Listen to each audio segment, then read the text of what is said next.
September was because it fit in where I needed her age to be. The 13th was because I figured being Bella, she would have had a lot of Friday the 13th birthdays in her past. Maybe even possibly been born on one. That would have worked.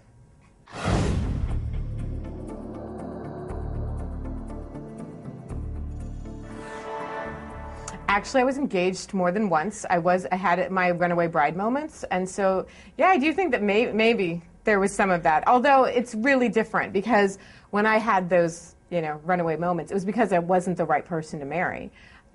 With Bella, there's no question in her mind that she's going to end up with Edward. It's all just about people's perceptions, which is a really silly thing for her to worry about. She knows it. It's just sometimes hard to get rid of that feeling that people are watching you. I wrote this story before I wrote New Moon and Eclipse, and that relationship actually developed a lot farther than I thought it would. But knowing how I was going to end it, at the same time, I also know the story of what would have happened if Edward hadn't come back, if she hadn't jumped off the cliff, where the story would have gone. It's kind of one of the perks of being the author, is you get to know all the different stories, how they could have been.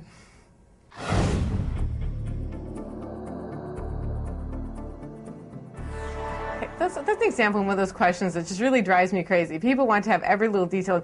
I haven't thought about that, so I couldn't just say offhand. But I would say that a time capsule would not be something that vampires would have to do, given the perfect recall and all of that, and the fact that nothing would have changed with them physically in the intervening years. So can't really see them going to that effort.